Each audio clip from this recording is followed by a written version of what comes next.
Here he is.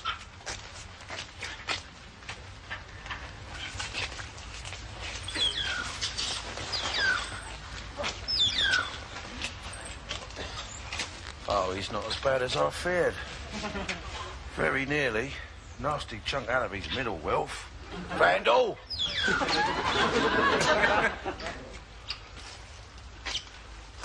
So I'll get round that somehow. Mind you, probably end up a bit shorter than he's used to. Oh dear, a bit gamey, ain't he? You'd be gamey if you'd been dead for a week. Plastic bag in the hut. Thank God for that. I'm a bit worried about the ethics of this. How do you mean? Well, it's not zoo policy to hand over the corpses of wildlife to all and sundry. My conscience is troubling me. Troubling me deeply. But I reckon a fiver might ease it a bit. A fiver? It's a bargain when you think about it. He's only about 85p a pound. Roger's cheaper than mince. Oh, for God's sake. Roger's only in slightly better condition than mince. And here's £2. You're taking money off a starving man. If things get too desperate, you can always bang Roger under the grill.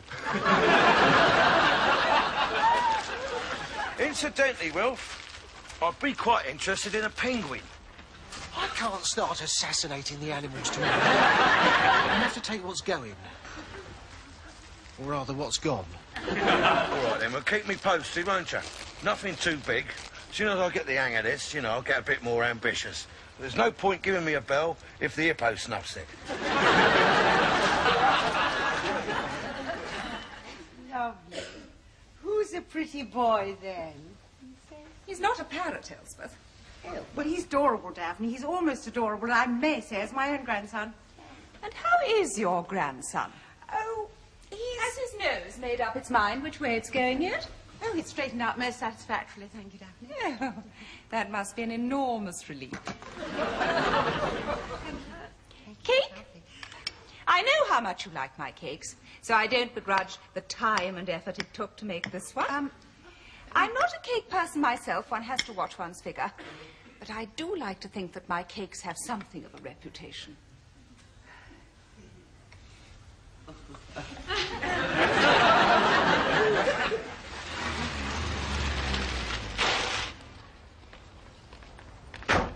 How did the safari go, then?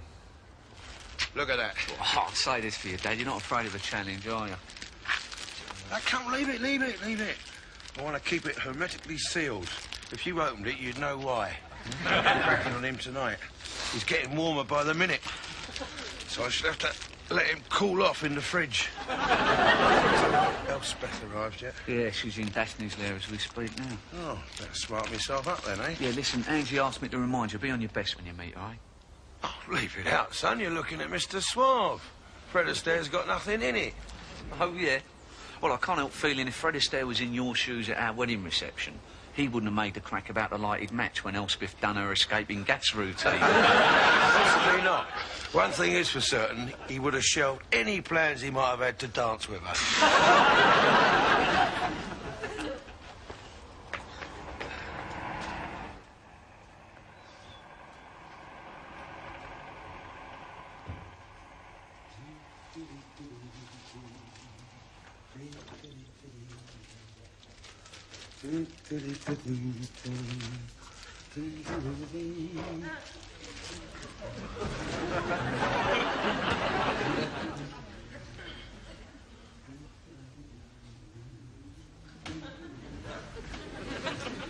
I'm afraid it sounds as if he's arrived home safely. Look, Daphne, I've coped with everything the Luftwaffe could throw at me. I think I can cope with Mr. Tyler. Yes. I think you need to reserve your strength. Have some more cake. Oh, I insist. I know how much you like it, and that last bit disappeared in seconds. I'll just top this up.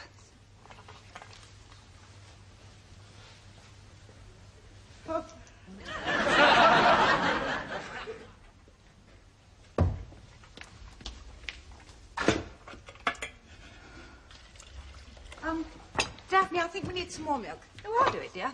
Good. I don't think my grandson should be left alone. Right.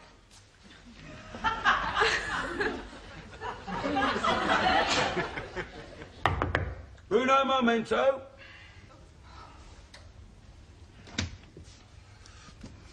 I like to think I've lived a very full life. I thought I'd seen it all, but nothing has prepared me for this. Oh, I'm glad you're impressed, Daphne. You see, coordination, that's the secret. I mean, what with style being such an elusive thing, you've either got it or you haven't, eh? Come with me. Oh, I knew it was just a matter of time, Daphne. But, haven't you got company? What is that? Well, that's a dead snake. Did it startle you? Why should he do that? I mean, what could be more natural than to find a dead snake in one's fridge? He's quite harmless, Daphne. I mean, he's not going to nick your yoghurt. You're a disgusting little man, Mr. Tyler. We'll go into the hygiene implications of this later. Have you the remotest idea of the damage Elsbeth's nervous system could have sustained had she been confronted with that repellent object? Her nerves are on a knife edge. Is anything wrong? No! Good afternoon, Elspeth Chandler. I'm Sam Tyler at your service. We did meet at Angie's wedding reception. I remember.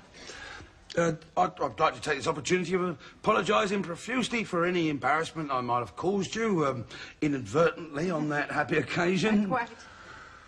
Yes, well, why don't you two go on in? I'll join you in a minute. Your tummy clear up all right, did it?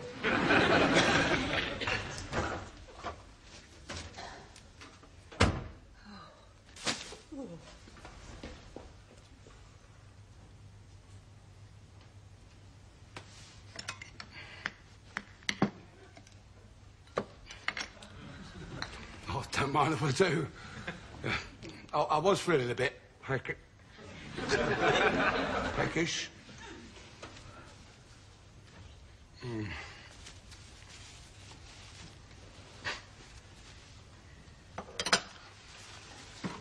Well, marvellous tea. Not too hot, not too cold. Temperature-wise, spot on.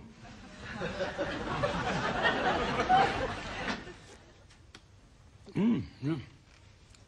Yeah, not too strong, not too weak. Just right. Of course, some people prefer to put the milk in first, don't they?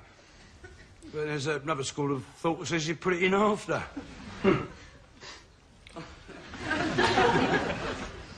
Funny old world we live in, isn't it?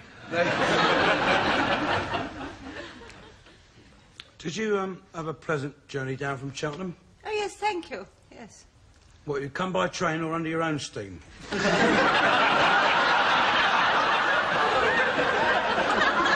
didn't mean it to sound like that. It just come out. I didn't mean that either. Well, Daphne, it's been enormous fun, and we must do it again sometimes. I just want to powder my nose before I... Just across the all, love. Give it a couple of tugs.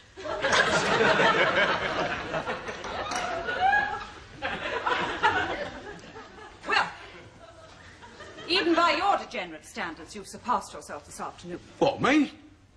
The only consolation is that Elspeth's nerves seem to have stood up to this ordeal remarkably well.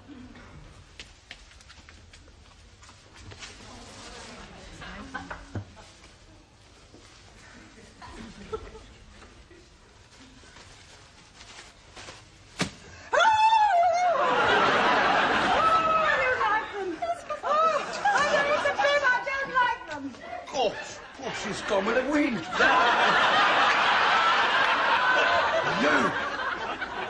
How dare you? Have you got no respect? Who didn't eat their cake? You're worse than a flaming mongoose, you are. Mr. Tyler, in future, if you want a dumb creature to stuff, I suggest you look no further than the mirror.